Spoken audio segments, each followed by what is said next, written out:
নমস্কার। আজকে আমরা আলোচনা করব কুনজর কি। মানুষ সর্বশান্ত হয়ে যায় কিন্তু কুনজরে। কুনজর কি, এটা অ্যাকচুয়ালি যার সাথে ঘটে এটা কিন্তু সেই একমাত্র বুঝতে পারে। আমরা বিজ্ঞান মনস্ক মানুষেরা এটা অনেকে আজগুবি বলে থাকি বা মনের ভুল বলে থাকি, কিন্তু মানুষের শরীর পরিচালিত হয় তার 5টা ইন্দ্রিয় দ্বারা, তার মধ্যে একটা চোখ। তাহলে এই চোখ দিয়ে যেন মানুষ দেখতে পায়, তেমনি এই চোখ দিয়ে আমরা কিন্তু বুঝতে পারি যে একটা মানুষ কি বলতে চাইছে বা তার বক্তব্যটা কী, সেটাও কিন্তু আমরা এই চোখ দিয়েই বুঝতে পারি। আবার একজন শিল্পী তার চোখের দ্বারাই তার কৃতকর্মের দ্বারা মান সম্মান মর্যাদা কিন্তু পায়। তাহলে এই চোখ দিয়ে আমরা কত কিছু না করে থাকি। এমনিতে একটা কথা প্রচলন আছে যে বুড়া নজর বালে তেরা মুখ কালা। কিন্তু এই কুনজর এটা যার সাথে ঘটে এটা একমাত্র সেই বুঝতে পারে, এবং এটা কিন্তু পৃথিবীর সব দেশেই কিন্তু এর প্রচলনও কিন্তু আছে। আমরা জ্যোতিষের মধ্যে আলোচনা করব যে কতগুলো যোগ থাকলে এই কুনজরের ভাবনা মনের মধ্যে আসে। যখন কোনো মানুষ কোনো কিছু করতে পারে না, অর্থাৎ এক কথায় সে তার টার্গেটে পৌঁছতে পারে না, তখন তার মধ্যে একটা নেগেটিভ চিন্তা কাজ করে। এই নেগেটিভ চিন্তাগুলো জমা হতে হতে মনের মধ্যে কিন্তু আস্তে আস্তে জমা হয়। সেখান থেকে কিন্তু এই কুনজরে ঘটে। তো কুনজর ঘটলে মানুষের কি হয়? মানুষের ঘুম থাকে না, খিদে থাকে না, মানুষ সবসময় একটা ভয়ে ভয়ে থাকে, চিন্তায় থাকে, উদ্বেগের মধ্যে থাকে, বা তার কর্ম নিয়ে সমস্যা হয়, বা তার শারীরিক বা মানসিক কারণে ভেঙে ভেঙে পড়ার কারণে সে মানসিক রোগগ্রস্ত হয়ে পড়ে, একটু খিটখিটে মেজাজ হয়ে যায়, খুঁতখুঁতে টাইপের হয়। এগুলো কিন্তু কুনজরের ভাবে হয়। কিন্তু আজকে আমরা দেখব যে কোন কোন কারণে মানুষের মধ্যে এই কুনজর প্রভাব আসে বা কাজ করে। দেখুন, জন্মছকে যদি চন্দ্র শনি, চন্দ্র রাহু, চন্দ্রকেতু যোগ থাকে, চন্দ্র হচ্ছে আমাদের মনের কারক গ্রহ। চন্দ্র যদি শনি রাহু কেতুর সঙ্গে যুক্ত থাকে বা পীড়িত থাকে, এবং সেই চন্দ্র যদি দুর্বল চন্দ্র হয়, ক্ষীণ চন্দ্র হয়, তাহলে, এবং চন্দ্র যদি নিচ রাশিতে থাকে, নিচ বলতে গেলে বৃশ্চিক রাশিতে থাকে, বা চন্দ্র যদি নিচ্চস্থ হয়, বা নবাংশ যদি চন্দ্র নিচ্চস্থ হয়, দুর্বল হয়, তাহলে কিন্তু এইরকম বাধা বিপত্তি ঝামেলা কিন্তু তার প্রতিটা কর্মে আসবে, এবং সেইখান থেকে কিন্তু এই কুনজরের প্রভাব মনে আসবে। আবার রবি হচ্ছে আমাদের আত্মার কারক গ্রহ। এই রবি যদি শনির সঙ্গে যুক্ত হয়, বা রবি যদি রাহুর সঙ্গে যুক্ত হয়ে পড়ে, বা রবি দুস্থানপতি বলতে গেলে আমরা এখানে বুঝি যেমন অষ্টম স্থান বা দ্বাদশ স্থানের সঙ্গে যদি অষ্টম স্থানের সঙ্গে রবি যদি কোনো কারণে অষ্টম স্থানের সঙ্গে যুক্ত হয়ে পড়ে, বা যে তার লগ্ন, সে লগ্নের অষ্টম স্থান, যে যার লগ্ন দেখবেন তার যদি অষ্টম স্থানের সঙ্গে যদি রবি যুক্ত হয়ে পড়ে, বা অষ্টমপতি যদি কোনো কারণে রবির সঙ্গে রবিকে দৃষ্টি দেয়, বা অষ্টমপতি যদি কোনো কারণে রবির সাথে কোনোভাবে কানেক্টেড হয়, তাহলে কিন্তু এরকম একাধিক কারণেই কিন্তু এই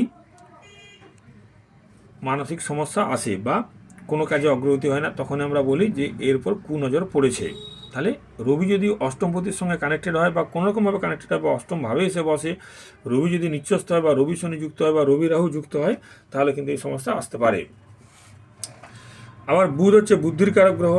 এই বুধ যদি রাহু যুক্ত হয় বা কেতু যুক্ত হয়ে পড়ে, বুধ যদি নিচ্চস্থ হয়, নিচ্চস্থ হলে আপনার হচ্ছে মীন রাশিতে বুধ নিচ্চস্থ হয়, বা নবাংশে যদি বুধ দুস্থানপতিদের সঙ্গে যুক্ত হয় বা অষ্টম ভাবের সঙ্গে কানেক্টেড হয়ে যায়, তাহলে কিন্তু তার বুদ্ধির বা সিদ্ধান্ত সবসময় ভুল নেবে, যার ফলে সেখান থেকে সে কিন্তু মানসিক রোগাক্রান্ত হতে পারে। আবার বৃহস্পতি যদি রাহু যুক্ত হয় বা পীড়িত হয়, বা বৃহস্পতি যদি নিচ্চস্থ হয় কর্কট রাশিতে, বৃহস্পতি যদি কর্কট রাশিতে থাকে বা নিচ্চস্থ হয়, বা দুস্থানপতিদের সঙ্গে কানেক্টেড হয়, দুস্থানপতি মানে অষ্টমপতির সঙ্গে যদি কানেক্টেড হয় বা দৃষ্ট হয়, তাহলে কিন্তু মানসিক রোগাগ্রস্ত হতে পারে। আবার লগ্নপতি চন্দ্র, বা চন্দ্র যে ভাবে আছে সেই ভাবের অধিপতি যদি শনি রাহু কেতু যুক্ত হয়, লগ্নপতি লগ্নভাব, লগ্নপতি চন্দ্র, এবং চন্দ্র যে ভাবে আছে সেই ভাবপতি যদি শনি রাহু কেতু যুক্ত হয়, পীড়িত হয়, নবাংশ যদি তাদের অবস্থান যদি দুস্থানপতিদের সঙ্গে কানেক্টেড হয় বা অষ্টম স্থানের সঙ্গে কানেক্টেড হয়, তাহলে কিন্তু এই মানসিক রোগাগ্রস্ত হতে পারে। আবার লগ্ন, কেন্দ্র বা ত্রিকোণে যদি রবি রাহু যুক্ত থাকে, লগ্ন, কোণ বা ত্রিকোণে যদি রবি রাহু যুক্ত থাকে তাহলেও কিন্তু এই সমস্যা আসতে পারে। আবার লগ্ন, কেন্দ্র, ত্রিকোণে যদি শনি রাহু যুক্ত হয়, লগ্ন, কোণ এবং লগ্ন, কেন্দ্র এবং ত্রিকোণে যদি শনি রাহু যুক্ত হয় তাহলে কিন্তু একই অবস্থা সৃষ্টি হতে পারে। আবার যে কোনো লগ্নের অষ্টম ভাবে যদি চন্দ্র রাহু যুক্ত হয়, যে কোনো লগ্নের অষ্টম ভাবে যদি চন্দ্র রাহু একই সঙ্গে যুক্ত হয় তাহলেও কিন্তু এরা জীবনে কিছুতে উন্নতি করতে পারবে না, কোনো মতে এরা এদের টার্গেটে পৌঁছতে পারবে না। তখন এদের মধ্যে সৃষ্টি হবে এই কুনজর ধারণা সৃষ্টি হবে। আবার লগ্ন, কেন্দ্র বা কোণে যদি বুধ রাহু যুক্ত হয় একসাথে, লগ্ন, কেন্দ্র, কোণে যদি বুধ রাহু একসঙ্গে যুক্ত হয় তাহলেও কিন্তু একই অবস্থার সৃষ্টি হতে পারে। আমরা বাধক ভাব বলতে বুঝি চর রাশির একাদশ ভাব, স্থির রাশির নবম ভাব, চর রাশির একাদশ ভাব, আবার স্থির রাশির নবম ভাব আর দৈত্যক রাশির সপ্তম ভাব। যে যার রাশি দেখবেন সে রাশির চর রাশির একাদশ ভাব, স্থির রাশির নবম ভাব এবং দৈত্যক রাশির সপ্তম ভাব, এগুলোকে আমরা বলছি বাধক। এই বাধক স্থানেগুলো যদি কোনো গুলি যুক্ত থাকে, এই বাধক স্থানে যদি গুলি যুক্ত থাকে তাহলেও কিন্তু এই মানসিক রোগের তৈরি হয়।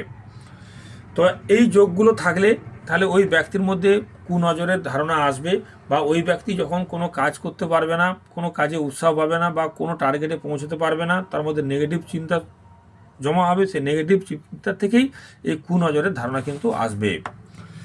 তো এই যোগগুলো থাকা সত্ত্বেও অনেকেই এই কুনজর বা কুপ্রভাব থেকে বেরিয়ে আসতে পারে যদি রাশিচক্রে একাধিক ভালো যোগ থাকে, যেমন শশযোগ, মালব্য যোগ, হংসযোগ, রুচক যোগ, ভদ্রযোগ, এইসব যোগগুলো যদি জন্মছকের মধ্যে থাকে তাহলে কিন্তু ওই ব্যক্তি কুনজর থেকে বেরিয়ে আসতে পারবে। বা লগ্ন, লগ্নপতি চন্দ্র যদি গুলিক যুক্ত না হয় তাহলেও বেরিয়ে আসতে পারবে। বা লগ্ন, লগ্নপতি এবং রবি, লগ্ন, লগ্নপতি এবং রবি এরা যদি বলবান হয় তাহলে কিন্তু ওই ব্যক্তি কুনজরের থেকে বেরিয়ে আসতে পারবে। আবার চন্দ্র, বুধ এবং বৃহস্পতি এরা যদি পাপগ্রহযুক্ত না হয় তাহলে, বা পীড়িত না হয় তাহলেও কিন্তু ওই ব্যক্তি ওই জায়গা থেকে বেরিয়ে আসতে পারবে। অষ্টম ভাবে যদি কোনো শুভ গ্রহে, যে কোনো লগ্নের অষ্টম ভাবে যদি কোনো শুভ গ্রহের দৃষ্টি থাকে তাহলেও কিন্তু ওই ব্যক্তি বেরিয়ে আসতে পারবে। আর নবমপতি যদি কেন্দ্র বা কোণে থাকে, নবমপতি যদি কেন্দ্র বলতে গেলে 1, 4, 7, 10, আর কেন্দ্র হলো কেন্দ্র হলো 1, 4, 7, 10, আর কোণপতি হলো 1, 5 এবং 9। এই 1, 5, 9 বা 1, 4, 7, 10-এ যদি শুভ গ্রহ থাকে তাহলে ওই ব্যক্তি এই কুনজরের প্রভাব থেকে বেরিয়ে আসতে পারবে। সুতরাং এই কুনজরের প্রভাব যার হয় এটা কিন্তু সেই একমাত্র বুঝতে পারে। অতএব মনের মধ্যে সবসময় যেন নেগেটিভ চিন্তা না আসে, সবসময় ধনাত্মক চিন্তা ভাবনা করবেন, তাহলে কিন্তু এই প্রভাব থেকে বেরিয়ে আসতে পারবেন। নমস্কার।